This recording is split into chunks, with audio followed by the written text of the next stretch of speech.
Yeah.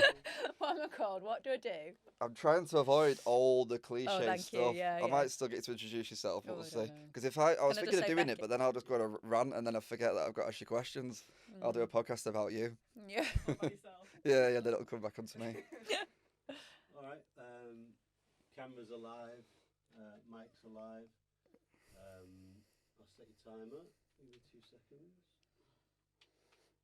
Okay, so But we're we good to go, carry yeah? on looking at that, or does it not really matter? No, Oh, you can just look at me Yeah, now. yeah. Yeah. Don't look down the camera. Just Right, Yeah, okay, yeah. that's better. At Just least an you're done with informal that. Pretend there's no At least cameras you're there, done. yeah. Pretend there's no cameras. Yeah. Informal chat. If you need anything editing, if you need something cutting, we do all that in post. So Okay. don't worry about speaking freely. Slag anyone off too much, I can cut it. Don't worry. That's fine. Right, yeah, so you don't have to worry about anything Yeah. you say then. Okay, welcome to the first episode of the Beyond the Numbers podcast. My first guest is Beckie Taylor. We've got an amazing guest to start off with. The podcast is proudly supported by Numbers, so thanks for their support as well. And let's get straight into it. Hi. So, would you mind introing yourself? Yeah, no problem. Hi, everyone. I'm Becky. So I'm an exited CEO and now on that entrepreneurial journey again. So I am a co-founder of an organisation called Empower and also a founder of Voices in Tech.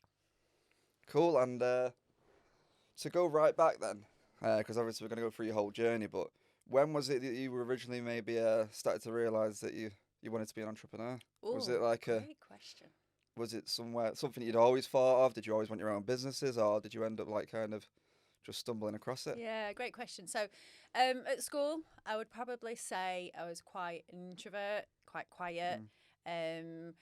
Really didn't know where I fitted in, if I was being honest. So went through high school, experienced a bit of bullying in my early high school years, went into college and sort of knew that I didn't want to go necessarily to university. I didn't really have that sort of passion and purpose to go on and carry on the education. But back then, a long time ago, it was very much frowned upon. A lot of people, like, near enough everyone went to university. And I remember getting pulled in and going, well, why are you not going to university? I said, well, I don't really know what I want to do, so why would I go? Yeah. So then I sort of fell into sort of people recruitment. But I always had, like, we call it now, side hustles. So little like projects on the side. So as sort of like my sort of professional career progressed, I started to sort of go out, or I started selling underwear online. So As a side hustle? Yeah, Right, as a side company called Dare to Touch. So it was an online website which sold raunchy underwear. And I thought, oh, it's quite interesting to do this. Grew that business and I ended up selling it, and actually, thought, oh, it's actually quite good this, in terms of that sort of buying and selling and that business. I didn't know that. So you sold your first business. This is how long ago would this have been? So probably early 20s. Yeah, early 20s. And then how did you get into running a business? Because rarely does it just happen. Did somebody get you into it? Did you kind of just find a passion for selling? How did that come about? I think I had a passion for fashion. Yeah. And in my sort of professional career, I went to work for a high street retailer called Morgan. Right, They're not necessarily on the high street anymore. And I went down to London and I was responsible for their sort of recruitment for the store. So I sort of got an understanding of the fashion industry. Yeah. That also then led me to have my own shop. So I had a shop, a fashion clothing shop in Bury called Spirit. Anyone who knows Bury, it was like on the main high street. And this is way before like Primark and all the high street fashion chains. Yeah. So I sort of had that in me to actually identify where it come from. I don't really know. And my mum always used to say, she says, oh, what's next? Yeah. I actually I remember doing a dress design making course. And then my brother moved to Budapest and I saw these rings that I really liked. So I set up a website about selling rings. So I've always had it in me, but really sort of never, there wasn't really a pivotal point of where it came from. It was just, it's sort of grown. I think I really associate it with purpose and passion now. Something that I'm really sort of passionate about, purposeful. I'll go for it. Did you see yourself as a proper business person then? No, not was it at just all. you were just going with the flow? Yeah, and just trying to going make with the a living? flow. Yeah. I didn't really know, like, from a business world. My partner at the time, he had a family business, so I suppose I had a bit of influence from that perspective. And people to go to with questions. And when we had this shop, and obviously it's very different having a retail shop to a now a tech business. So I think I learned a lot from that, and obviously, like, I just enjoyed speaking to people, going out on a Friday and Saturday night, seeing people in the outfits that I sold to them, going into the pubs and clubs and stuff like that. So it was that purpose that really drove me to sort of go, oh, actually, this is good. And did you live around the area where the shop was? Yeah. So you were selling to people that you knew and people like that you'd bump into and things like that. Yeah, so definitely. It was a real community business. And then that pivoted into an online shop. Yeah, so basically, no, it was two separate businesses. Right, so okay. I had the clothes shop that I had for, I think, about 4 years. And then I had the online shop after that. So after I sold the in-person shop to another shop in Ramsbottom, actually, that's still going now, called Akita, I actually then still wanted to do something, but wanted to go back into professional sort of career to grow that career. You thought, I'm going to get an actual job and security career, and all that kind like, of even thing. though I probably thought entrepreneurial, like having a business, wasn't probably a career back then. So, but I really enjoyed the sort of still having my hands in different things. So I think that's when I looked at the lingerie shop online and thought, oh, I'll just still do that. So I was still packing packages in my front room, etc. But while growing my career in like HR, so obviously grew that sort of profession as well. So how did that happen then? Did you go for a period where you think, I'm glad to be out of business, I'm going to now get a normal job? And did you kind of have a break from doing business, or did you go straight into having a side hustle when you got a job? Yeah, so went straight into starting a profession. So I thought, I always knew from a people aspect. The people aspect was obviously always in the shop, etc. And I really enjoyed that. And obviously before then I was in recruitment, so I wanted to combine them both. And never went, like I said, never went to university. So then I started to study at night school and attain my HR sort of professional qualification. And obviously as my career progressed, it obviously was fulfilling, but I still had that desire. So I sort of always had that desire to do something else under the, in my social element of my life. And then obviously as that career progressed and started to get involved in high growth businesses, was like, oh, right, okay, that's quite interesting. And I think that's obviously led me to then go about doing myself. So it never switched off, really. You was always kind of looking at things from that perspective. So obviously as your career progressed in the corporate world, you was in HR, right? Yep. And you started to work your way up in your career and things like that. And how many years was that over, would you say? Oh, so I started 1920. So and then about late 30s. Sort of stepped out sort of the professional, if you call it professional career, so I grew up to, so my first sort of tech role was HR manager, so scaled that business UK, and I was brought in basically as a head of HR to help them scale and then get acquired or IPO'd, and they actually got acquired. And then once I got the taste of sort of getting into high growth, then I moved more into the tech sort of sector, not really knowing what the tech sector was, to be honest with you. I was more sort of drawn to the role. Again, I joined a company that was 17 people. They'd just gone through Series A of investment. They wanted to bring me on board. We had very ambitious hiring plans, and I was really attracted to like, oh, well, what can I do here? And was able to then get involved in scaling it UK and internationally, which was, it was such a massive learning experience, really was. So you got into the tech world via the HR world, job, I suppose. really, So you kind of naturally went into that.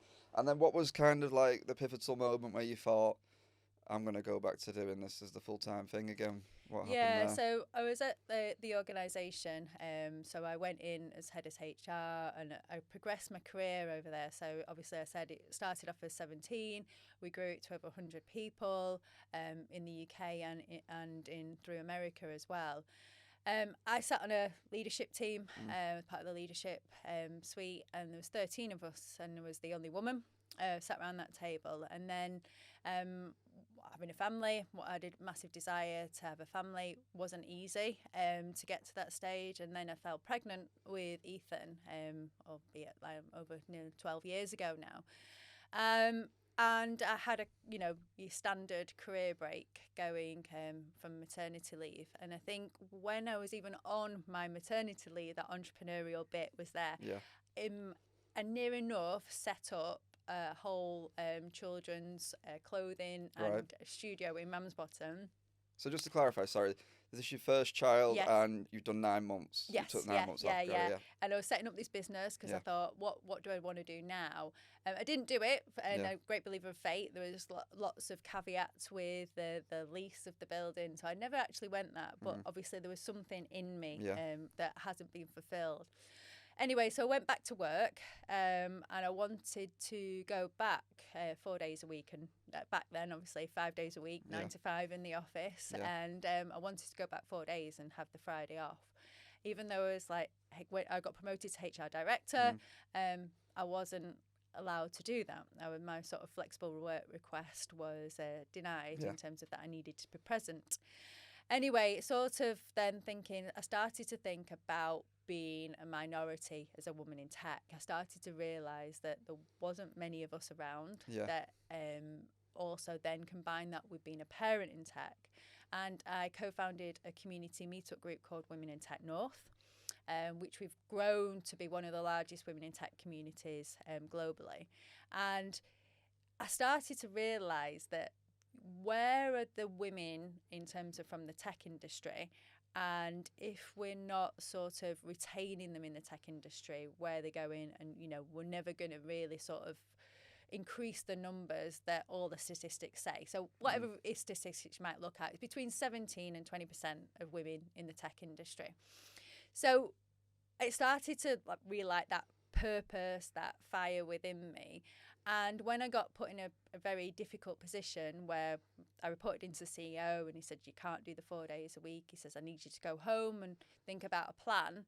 Was that a shock to you, by the way, when you couldn't do it? Massively. Because I imagine one of the reasons it was a shock is if you're surrounded by men, you're almost, no one else has walked this path before, I guess, and knocked the door, well, not knock the door down, but ask the questions, kind of have some flexibility, etc. So you're the first person to be asking those questions. And how did that make you feel at the time when they wouldn't? Did you feel like you'd earned the right to? Yeah, and also I was on one hand going out showcasing the brand and the company as doing a lot around diversity.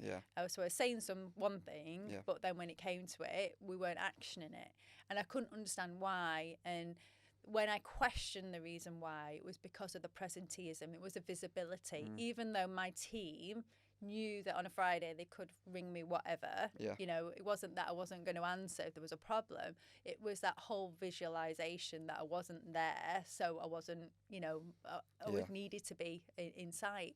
And I think I was just disappointed, I suppose. A great word my mum always says, when you want to make an impact, you say disappointed. And I was disappointed that they wasn't even willing to give it a try. It was sort of given to me as a bit of an ultimatum, family or career.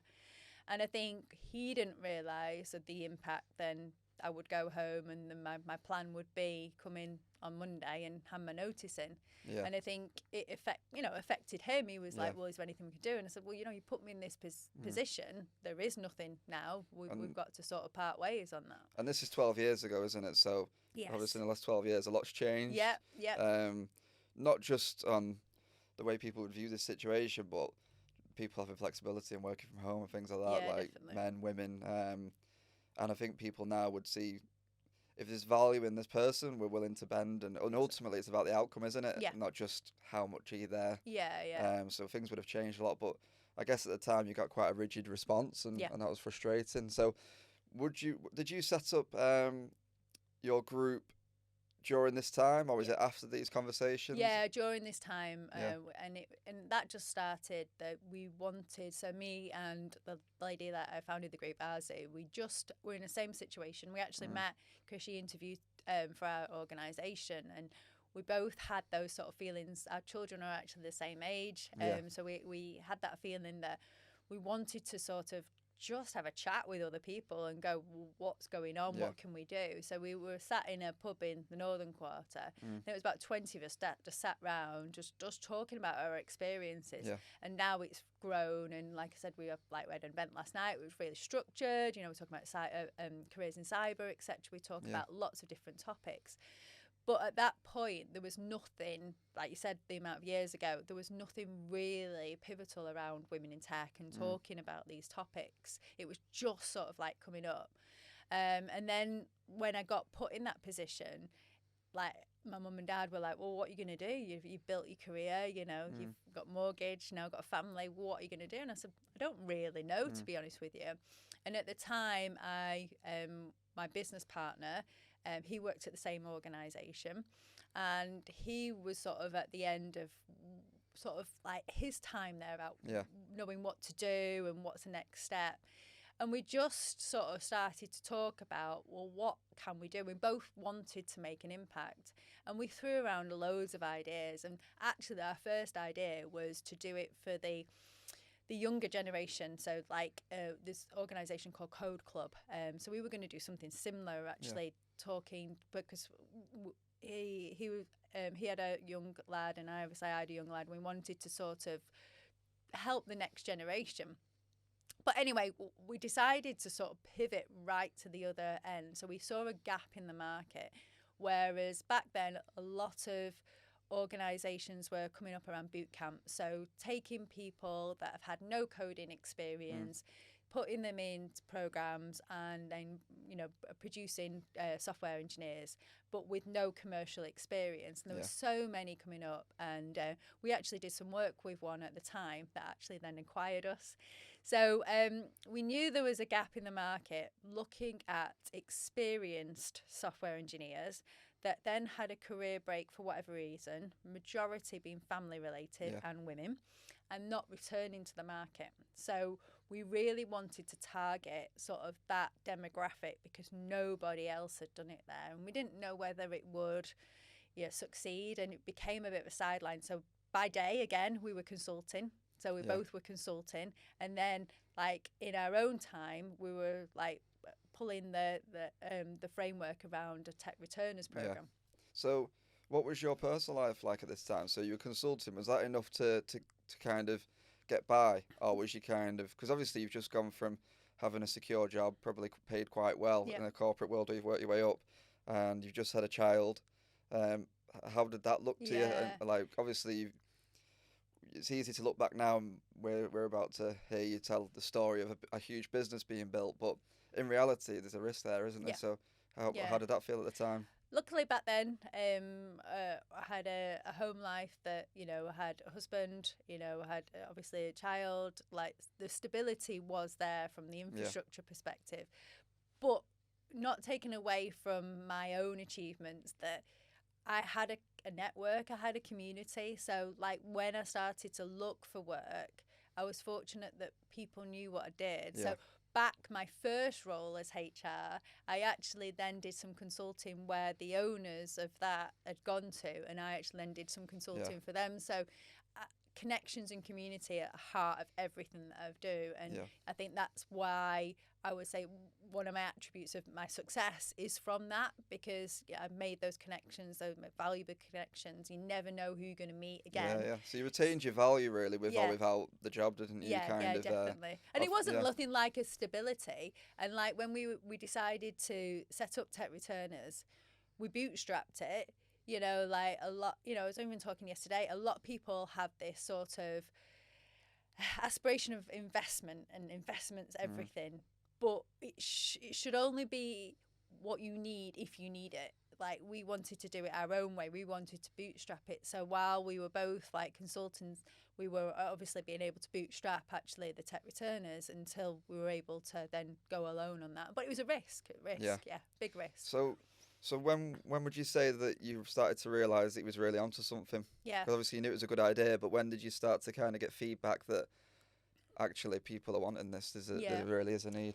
So massive thanks to Eagle Labs, part of the Barclays sort of initiative at Salford Quays. They gave us some free space, put on some lunch, and we went out and promoted a programme around it on a Wednesday between 10 and 2, and we got 2 cohorts, the first one being 10 women and the second one being 9 women and 1 man, and we basically gave them sort of a framework of transitioning back into tech. So tech skills, but also more real skills as well, confidence, etc. Fully free, they'd never paid anything, and we did it for free as well. There was no commercial aspect. But then when we knew that we were onto something from the feedback, and the feedback was that these women especially didn't have anywhere else to go. They could go to university, they could go to boot camps, but they weren't the people like them, and they wanted the community, they wanted the understanding of what they'd been through similar to them. So then we knew we were onto something. So I did a talk actually, and one of the talent leads was there from the BBC. And we did the talk, and she approached me afterwards, and we were talking about the programmes that we were running, and she was like, I want to set something like this up in the BBC.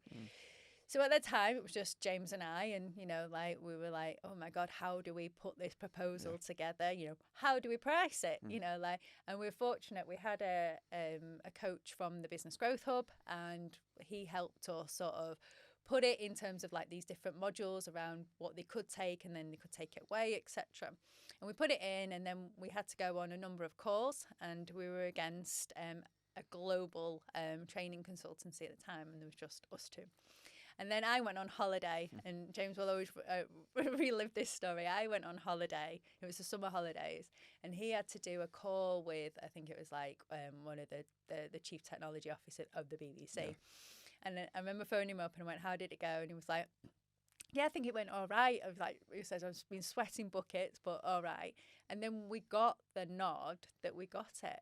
So we competed against like a global consultancy, and they gave it to a two-person business that had never had a commercial contract before. Did they know that? Yes, yeah. Okay. We're very transparent. Yeah, and they said the reason why they came with us is because of what we demonstrated. We aligned to all their values and ethics of what we wanted to do.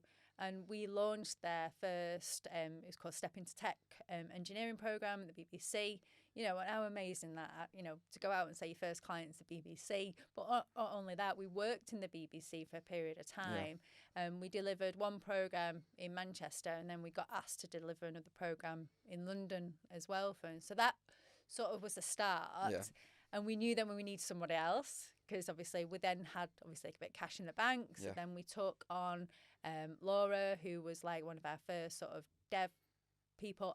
And because we're dealing with experienced sort of people that have been in the industry, we needed to make sure that we were delivering experience in terms of from a commercial aspect. So that's something that was very important to us. So James is an engineer through and through, and all of our sort of tutors, coaches from that point were experienced engineers that wanted to give back from a teaching perspective as well. So just in a nutshell, how does this business work? Because I'm not from the tech world, and a lot of people watching this won't be. So is it a business where you're basically selling to businesses and helping them reintegrate people back into the workplace? And if you could just quickly explain how that's valuable to them, and then how that's obviously valuable to the people returning. So one of the biggest challenges for businesses is diversity within that, you know, like I said about the statistics around that. So all businesses want to make sure they're representing their customers. And obviously, if you don't have the right diversity, you're not, you know, there is actually a statistic out there that 90% of sort of buying decisions are made by women. You know, obviously males are involved, but the initial decision is made by women. But when you don't have software that's built by that demographic or has that diversity of thought, then you know you're gonna have the failures within that. So all these big tech businesses are wanting more women. Yes, there's great initiatives around bringing entry level people into tech, but that's also going to take time. You know, there's fantastic work being done at schools, but it's not sort of an immediate fix to that. So what we did is sort of encouraged people that had been software engineers and had career breaks for many reasons, and they wanted to come back but didn't necessarily have a route to come back, and probably being rejected by your traditional recruitment agencies because they saw a gap on the CV saying career break. And we then gave them a platform where they came onto one of our programs, which aligned to an organisation to say, like, an organisation wanted Java developers. We would upskill them in terms of recent tech on Java. But additionally to that, we did a lot of confidence building, because that's the biggest barrier why people don't return to work, is that they've had a time off, they don't have that self-esteem, self-belief anymore. So we needed to give them the confidence to then platform and then transition back in. So how the commercial model worked was that these organisations paid for these people to do our programme for free. So we didn't charge any returners to come on our programme. Right. Basically, the company was basically supporting them, so it aligned to their CSR, etc., and supporting them coming into the programme. And then they had a talent pool of diverse individuals that then they could hire from and then transition back into their organisations. So my understanding is then, within a scheme like this, it'll allow more women in leadership roles, because common sense would say that there's going to be more men in leadership roles because they never have that moment where they take a break, I guess. Not everybody, but generally. And obviously not all women will have babies, but a large percentage will. So the life cycle of a female member of staff compared to a male member of staff is always going to be a lot shorter. And then if there's not a proper reintegration to work somewhere along the way, that doesn't work properly, and ultimately they either come back in, and I suppose if you look at your situation, if the flexibility isn't there, they might go, you can't come back in this role, but you could come back in this role, we can have flexibility in that, we can do part-time, etc., etc. So with a scheme like this, you're allowing people to continue that staff life cycle, really, and get the best people in the best spots. Yeah, there's a stat out there. So 39% of women in tech leave their career at the mid-level. So it tells a story. If you look at the gender pay gap, it sits about 18-19%. So they get to a certain point, and like you said, not all women, but get to that mid-level point and they want children, then they don't come back into it. But they come back into it, and this whole perception that women want part-time. Yes, some do, but not all. The women that I've sort of met and worked with on our returner programs is that they're driven. They might have taken even a bit longer career breaks. They might have taken 5 years to get their children into the school system to be then wanting to progress their own career. So I think society almost writes women off to a certain point, going, oh, they've had a child, they want to now not progress their career, but it can't be further from the truth. Yeah, and people assume as well priorities have changed and you're not getting this hungry person back, but ultimately, I think everybody's priorities change, don't they, at the end of the day? So it's the same for women and men. But I think there's just an assumption that maybe men are still just as hungry in the career, and it's the same. So if we move along a little bit then, so obviously you've really had a great start with the BBC contract, and that's bought you some time and allowed you to grow and I imagine increased your credibility massively. And if we go a few steps ahead, what was the next pivotal moment you'd say? So then it went boom, if I was being honest, And how quickly is this? Because it wasn't that old of a company, so... No, I would probably say that the first 2 years, the growth that we had was very significant in terms of, like I said, there was nobody else doing what we did, and everybody was crying out for D&I. And then obviously that was 2018, we venture in the 2-year mark of the COVID. So pre-COVID, we were delivering everything in person. So in person in Manchester city centre, and that's all we covered. The area we covered was Manchester. We did London when we went down into London in the BBC. And then we all remember that fatal 24 hours when we were going, right, okay, no one can go anywhere. We just secured a couple of funding contracts. So like I said, we work a lot with the Business Growth Hub, and then there's also Greater Manchester Combined Authority, which had a fund to help digital skills within the Greater Manchester area. And we were the most successful bid on that. We acquired the largest bid on there. So we started to do our cohorts in person, and then like everyone, we had to change it in terms of being remote first, which was significant in itself because, as I've mentioned before, community was always at the heart of what we did, and trying to sort of create that online as well. And, these people that lack confidence, how do we do that? And making sure they don't not have the same experience as they would. But also, I haven't run a business in COVID. Nobody had run a business in COVID through the pandemic. And I remember, at the time, unfortunately, my father had died in the January. This was March. I had Ethan, and then I had Emmy. So I had a toddler and a school-aged child. And I'm running a business. And literally, within 24 hours, my mum moved in with us because I couldn't leave her on her own after just losing, my dad. And then I had a child from homeschooling and a toddler that was all over the place. Yeah. So, and then looking at the likes of LinkedIn, furlough, this word called furlough, redundancy, and I'm like, oh my God, what we're going to do? Just taken on 2 new people the week before. Taken on another software dev and also another talent person.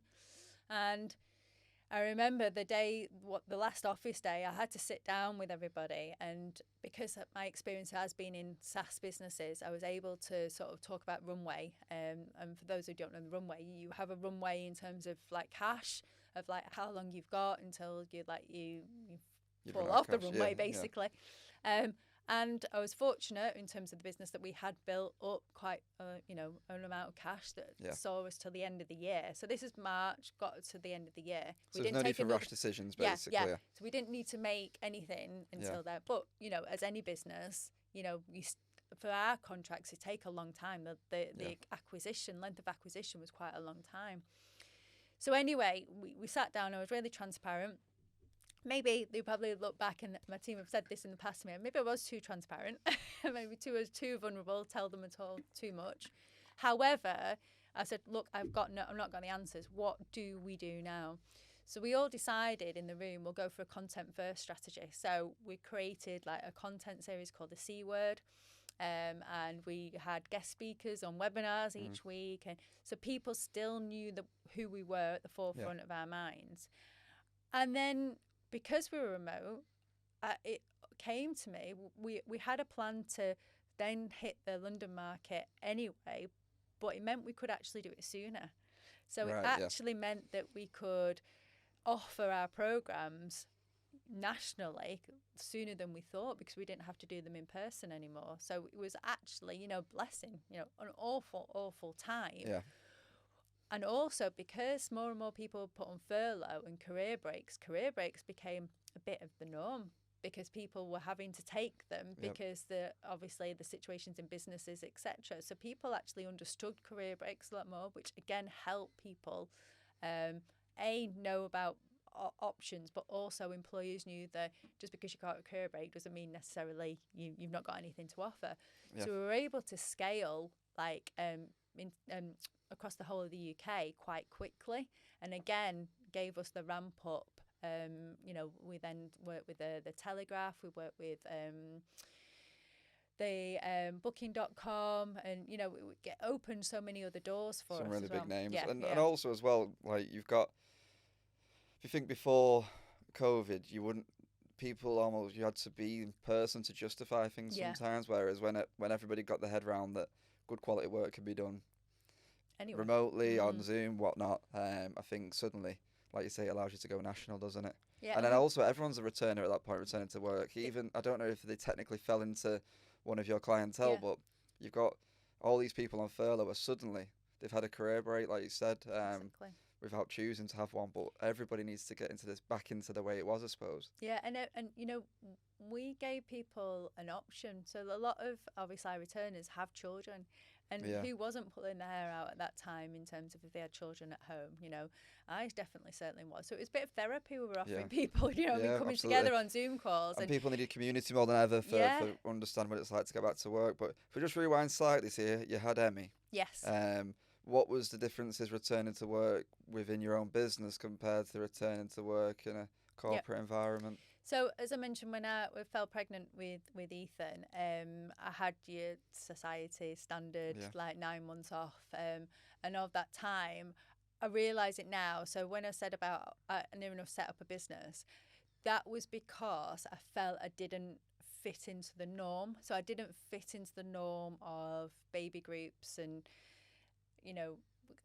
meeting people with babies a similar age, and that just wasn't me. I found it very difficult, like, as anybody knows me and like chuckles now, I can't do general chit chat, and I find it very, very difficult. But when you get me on a topic about purpose, I can go on and on and on. So that's what I really struggled with. I even had to take my mum to like baby groups with me because my confidence had dipped so low. And that's one of the reasons I set up Tech Returners, because I understood it myself. It was, I look back at myself and it was just an awful time. And but I've had the most amazing little person in my life. I couldn't understand it back then, really didn't. And I always relate it, and I need to make sure I get this in. So when I fell pregnant with Ethan, I had a friend, and she said to me, she said, obviously going to be really excited, elated that you having, this little human in your life. But she said, I'm going to tell you the real raw facts. She said, when you get this baby home, hormones are going to be all over the place. Your milk's going to come in. You're going to be sore. You're going to be tired, and you're going to feel like you're losing it. And you know what? I'm so thankful for her to tell me that, because all of those things happen. And if I didn't know that that was the norm, I probably would have thought, why am I feeling this? Why am I not like, oh my God, really delighted that, Ethan's here, and which I was, but the other parts of that, the emotional parts of that, were really quite significant. And I think that sort of led me to do things and make sure I share things really vulnerably. So when I fell pregnant with Emmy, and like you said, I had my own business at the time, I knew I wanted to do things differently. I worked right up until I possibly could. I remember finishing, it was International Women's Month, because she was born at the beginning of April. So I had loads of events. So I was still sat there talking, probably a week before I had her. I had my baby shower on the Saturday. And then I got rushed in on the Monday because they found protein in my urine, so they were worried about preeclampsia. And then I had her, and I was just due to go back straight away. Now, it only delayed that because I had an emergency C-section. I had to wait 19 days. And when I say that to people, people will go, 19 days. And I'm like, yeah, but it's very different because it was my own business. So it wasn't like I was going back to a job where I was apart from her. I took her with me. So after then, like, she went on her first podcast at 2 months old. I've got a picture. I was breastfeeding in client meetings and, with a lot of males and obviously, but that was the way it was. But you know what? That made me a better person and a better mother, because I felt I still had my purpose of, my work, but I felt I was present with her as well, and also Ethan, and just mentally. And I'm not saying that's right for everyone, and this is why I shared that story, because you have to do what's right for you. Do it your own way. And everybody is different. I've got people in my friendship group that, have taken extended career breaks, like people that, are would class themselves as stay-at-home parents, etc. And that is fine. You just have to find what's right for you, and that's what was right for me. And I look back at it now and I'm so glad I did. She was on stage with me at events and things like that, and she still comes now sometimes, and so does Ethan. And I think that's just what I needed at the time. Yeah, I think the difference is as well with your own business, is if you had the realization that you've come back too soon, you could probably step back again. Whereas I think if you'd be terrified of going back to work, because once you go back, I imagine it's going to be a difficult situation to say, actually, I've come back too soon. Definitely. Or even like obviously ease off some days and things like that. I think a lot of women also say, and also dads that have told me, that wish they could have like the maternity leave and paternity leave a bit later on. So like obviously in the first like month, they don't necessarily do a lot, like they're sleeping, feeding, etc. But once they start getting a little bit more aware and a little bit more like alert, sitting up, etc., it's almost they want the time then. Because obviously, and it's very difficult, like, to balance that, I think, as well. Well, I had my son nearly 3 years ago, and I can remember clearly, because I was returning to my own business as well. I actually, I had roughly 2 weeks off, maybe a bit less, because obviously, again, I was integrating gradually, doing bits and bobs. And I remember thinking it was so much easier to go back to work than actually stay at home, because it's so full on, isn't it? And I actually felt guilty. But like you say, every situation's different. Everybody obviously has a different situation with a baby coming into the world. Some people have it really easy. Well, no one has it easy, but they might have a smooth ride compared to some. Some might have difficulties early, so it's just completely different, isn't it? Yeah, it is. And I think that's why it's so important to get advice from people, but take all those bits of advice and then do what's right for you, because only you know what's right. So if anyone is listening that's going through that journey, I always say just think about what's right for you, because nobody else can answer that. And then that's really, really important. 100%. Same with the pregnancy. It's not the pregnancy, the birth itself. Yep. Everyone's so different. Like someone might find it wasn't that bad, but everyone's situation seems to be a completely different experience. It's not about how tough you are. Nope. Like, I know some people that I thought, they're just going to sail through, and they said it was the hardest thing ever. And it's completely irrelevant. Every situation is completely different. I know people that have had multiple children, and they've said, like, the first one was dead smooth, the fourth one was a nightmare.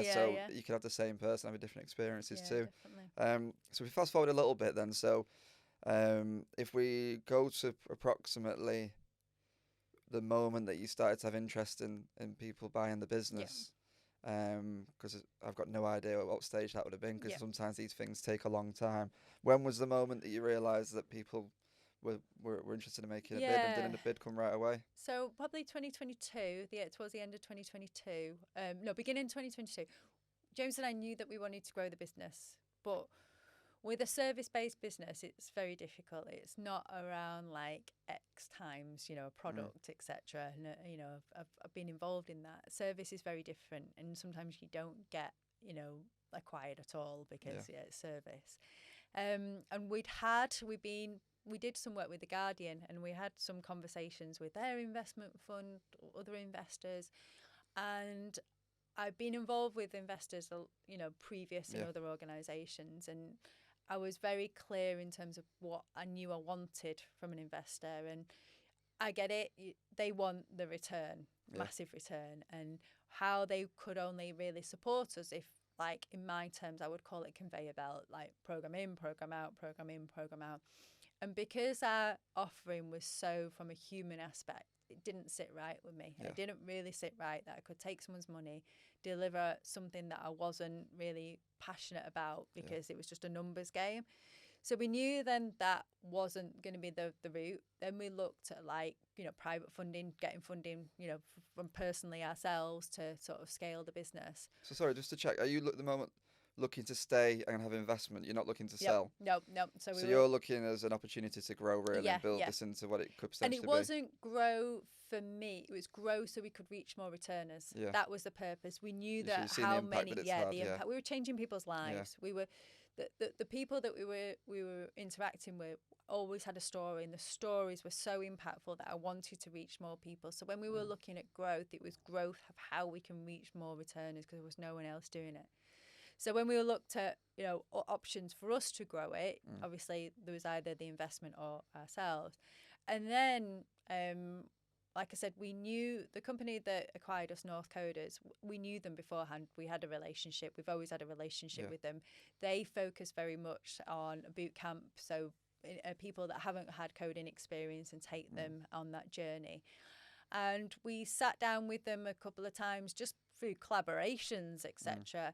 And then sort of conversations progressed that, it makes sense that in terms of their sort of approach, that why wouldn't they look at people without experience and with experience as sort of like a mix sort of team? You could then have teams where you've got people with experience supporting their graduates coming out of their boot camp.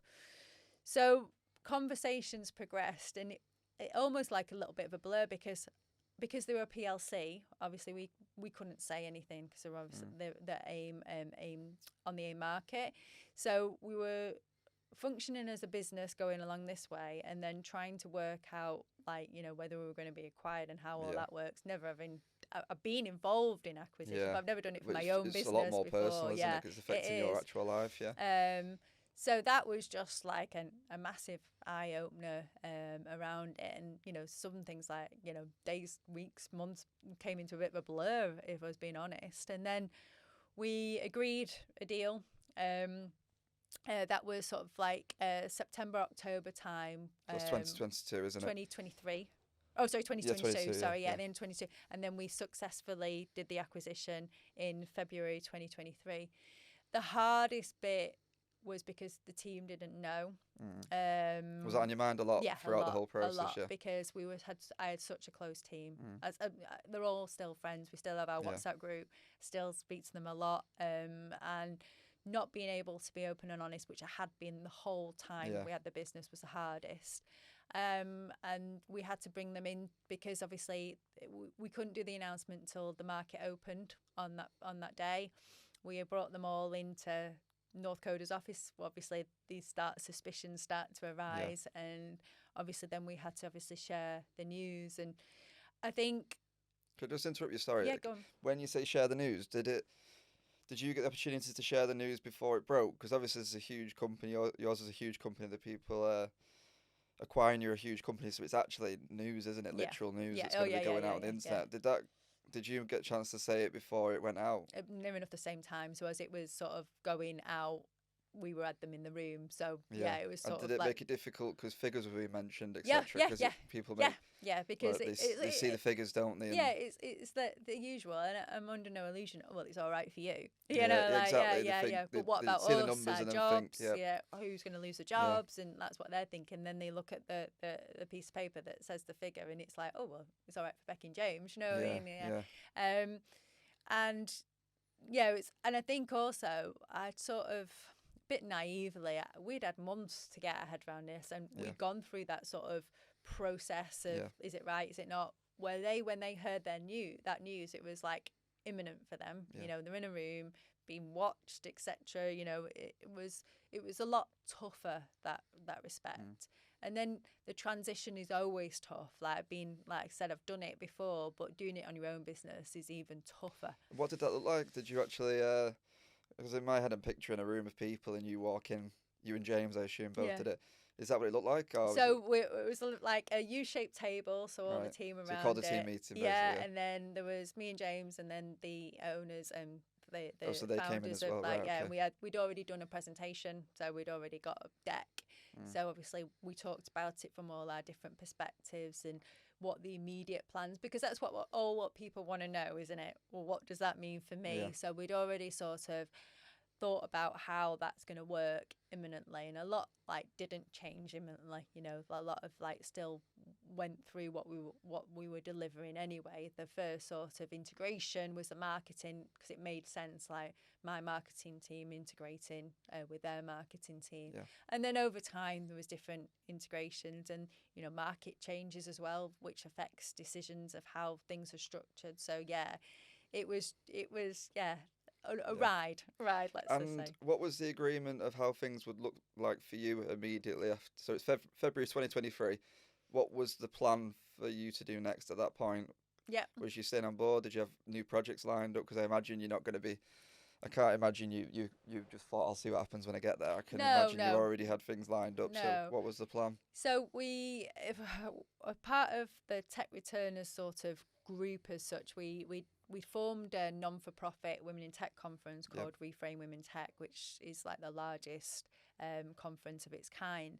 And we got acquired in February. We're hosting that at the end of February. Yeah. So I just had, obviously, my sort of vision was I just had to deliver that, because obviously we had, large sponsors on it. We had over 2 days, we had like 750 people come into it. So it was massive, right? So that was my immediate concern. And then I did a lot of work with North Coders of how we were actually going to transition while we keep in business as usual. Yeah. So my sort of immediate roles were how do we make this work and the transition as smoothly as possible. And I think over time, hindsight, looking back, I obviously sort of started to see where do I fit in within that. And there wasn't a clear sort of role as such. I wanted to obviously deliver everything that we promised and make sure the team was okay. But I think towards the sort of end of 2023, coming into 2024, I sort of reflected myself, where am I? And I'm very much about giving value, and I didn't feel like I was contributing enough value, to be...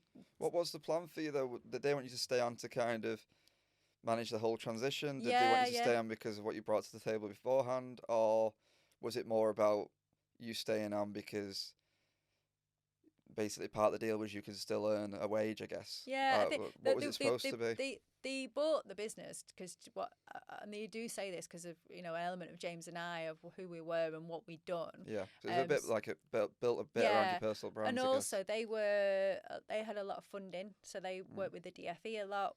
We had all corporate, so obviously there was corporate partnerships. So they wanted to sort of make sure the corporate partnerships could come into the bigger group as well. I think in terms of my own role, initially it was going to stay as like a tech returners entity under a bigger umbrella, but the market remain the face of the business as well. Yeah, the market changed considerably. Right. The tech market, sort of declined rapidly within 2023, at the end of 2023, going into 2024. So things did have to change. The integration of some departments happened quicker than we planned, etc. And then they also had aspirations to set up a consultancy arm of the group as well, which then actually now James, who my co-founder, he heads up that consultancy arm now as well. Right. So, and then I think it was over time, like I said, it was just understanding where I fitted in, and there was a lot of conversations around that as well, like, oh, well, could do this, could do that, and I think it just came into it that there wasn't what I wanted, and they couldn't give me that, and it was nothing like bad about that. It was just two adults having a conversation, going, right, this is what I want, this is not the opportunity, and I think it's about time now that I sort of move on to something else. As you reflect back now, because obviously it's a couple of years ago, like just over, how do you think you handled everything from the moment that you realised they were interested in acquiring you to leaving? Do you think you'd have done things differently, or do you think you'd have left sooner? Do you think you'd have how do you reflect on it? I think I've learnt a lot. Yeah. And absolutely learnt a lot around agreements and constrictions and things like that. You're always going to learn a lot from that. I think I'm so proud of myself of how I handled it. When things got tough, and they did, around like, where does that leave me? I'm proud of myself, and I've got my mum to thank for this. Because when you have a business acquired, it is like losing a child. I was going through a grieving process as well. I didn't notice that, really at the time, but I was. Did that start while you were still there, or while I was still there? Yeah. Because obviously they were the majority organisation. They wanted to do things differently, and obviously I didn't want those things to be done differently, even though I knew they had to. And you're still obviously managing your old team who was still looking at you thinking, like, what are you going to do about this kind of thing? Yeah, and I couldn't overstep the mark and things like that. I had a reporting line now, which I've never had a reporting line, things like that. And when things got tough, and my mum just said to me, she went, just go in and talk, just go face to face, and just explain how you feel. And I did, and I had that conversation about, like, I just don't think this is right anymore. And I'm so proud of myself about how I handled myself, like, because you can easily react, and you can easily get emotional about it, but I'm so pleased at that, because now we've all been out. We're all still mates. Like I said, James still works there. The tech community in Manchester is very close. And, like I said, you don't know who you're going to meet again, and opportunities. And we've always left the door open with that. And I'm very grateful for that, that we handled it in a professional way like that. Because you hear horror stories, don't you, about acquisitions and stuff. It's very difficult to... You don't see many people come away from a company of that size, and obviously there's a lot of emotions involved, and especially when you build it from nothing. Yeah. It's very hard for it not to get messy, so it sounds like it was handled really well. Yeah. How do you look at it now, the company, the business? So after we made that decision and I had the summer off, it was tough. That was when it really, really hit me mentally. I just didn't know who I was anymore, because I used, you go into a room, you go, Becky, I'm CEO, co-founder of Tech Returners. It just flows, and like for 7 years, that's who I am. Your identity, So then, like, people are going, well, what do we say? We're doing speaking. What do we say who you are? And I'm like, I don't really know. I had this whole identity crisis, and like emotionally, I felt really down, and no one was really, and like, I've never heard anybody talk about it. Again, bit to the child bit. I thought, God, am Yeah. I the only one that's feeling this? You know, Oh, also, nobody's got any sympathy for you, have they? no, because they just see the figures. They see the figures, and it's a quite a hard story to relate to unless you've been through something quite similar. It is, yeah. So if we fast forward a little bit again, because obviously right now you're in a great position again, and you've rebuilt companies now, and obviously you're in a you're basically fronting something new. Yeah. So if you tell us a little bit more about what's going on right now, Yeah. and also when that resurgence happened, Yeah. like when was the moment you went, right, I've actually moved on, or I'm moving on, and I'm going to kind of, because it sounds like you've done that a few times where you've kind of maybe gone through something difficult and then Yeah. it's turned into kind of a new purpose. So Yeah. when do you think that change happened, and where's it led to now? So, like I said, summer was quite a dark sort of time for me, and I've been totally open and honest. And Is this summer of 2023? Yes. Right. No, 24. 2024, okay. Yeah, So 24. yeah. I did quite a lot of videos around it. I just called it Exited CEO, and I Yeah. just shared my thoughts around it because, could help other people Yeah, around absolutely. it. Threw myself into my fitness journey because that was something I'm very I like to see results and see the impact. So that's one thing I could control at that time, was like having a purpose around my own personal fitness, which I know you hear the cliches around helping your mental fitness, and I had heard it so much before, but again, until you've experienced it, I didn't realise the impact that it had, and it was almost like that lifesaver at that point. I was being part of totally rebuilding honest. yourself as well. Massively. Was you massively into your fitness during the time with Tech Returners? Yeah, I think I was a regular, Yeah. but I think I've gone onto a different different level level now. I did it because I wanted to do it, but I think because I know now it helped me so much, and it can help me so much, it's now become more of a priority. Like, I know that it's one of my top priorities now, rather than I did it, and don't get me wrong, I did it 100%, but in a smaller dose than. It was just a lower down your priority list, I guess. Yeah, exactly. And obviously, so if you've now got that as a higher priority, how have you found working since then with fitness being higher up your list? Yeah. So if I go back to like finishing that, and then I had a bit of a joke because I just said, I'm Becky. Remember Cheryl Cole became Cheryl Cole and Cheryl? I'm just Becky. And got quite comfortable with that over a period of time. And then the purpose bit always led me to the impact that I had on people, and the Reframe conference, where you stand and you see the impact that you're having on people. That is definitely something I knew that I wanted to carry on. Had restrictions, so I did everything by the book, and I waited till February this year to launch Empower. And with Empower, we're taking the conferences on a different level. We're doing the Women in Tech conference, we're doing female founders. We're really taking Manchester sort of event and then taking it on a bigger scale on that. So that's just a really big passion from mine. But also with that, like you said about priorities, making sure that I'm doing things that are right for me, and making sure that those priorities, such as fitness, such as being there for my children, I am making those choices.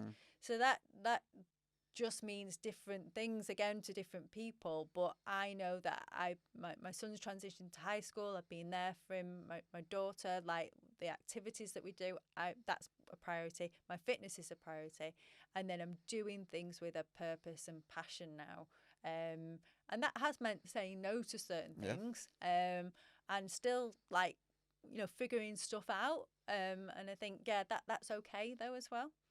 Absolutely. And when's your next event then with Empower? Yeah, so we've got our female founders event happening on the 16th of May, and then we've got our Women in Tech conference happening on the 15th of September. Brilliant. So I'm going to ask you two quick questions now to finish off. Although I could go into that way more, I know we're limited a little bit on time. So the first question, it doesn't need to be quick fire, but what advice would you give to your 18-year-old self with the journey you've been on now? Quite an easy one, because it's something I reflect on a lot. I've got a great saying, and I've had it for a long time: never, never, never give up. Everything in my life hasn't been easy. A whole different story, but I lost half my hearing when I was 7. you know, I sort of went through different challenges growing up. I sort of alluded the bullying, you know, the struggles with having the children, and then never gave up in that. And I think I've got that within me. You know, things are tough. You've got a child yourself, and the challenges you go with children, you know, teaches you so much. But sometimes things are really, really tough, and you go, God, kind of get through this next challenge, but never giving up. I would go back and make sure that was drilled into me, like from an early age, because there's moments earlier on that I thought, oh, I don't know whether I can do this. And a bit of a random question, but it's one that I like to hear other people's takes on, is what does retirement look like to you? I don't think it does. And I take inspiration from my mum. So my mum you would officially say she's retired, but when I look at her life, and like we puppy walk guide dogs, she's part of a rock choir. She's now going to help at school in terms of help children to read, and that's what you call retirement. So I don't think I would ever officially retire. People say when you actually stop, everything stops, and that's what I would be worried about. And my mind does not stop. So you'll always have projects. I'll always have projects to do. Yeah, I know that I'll always be doing something. So I don't think there will be a word retirement in my life. And where can people find you after this podcast? Where's the best place to go and look for you? Probably at the moment LinkedIn. So Beckie Taylor, Beckie with an IE. I'm always willing to connect.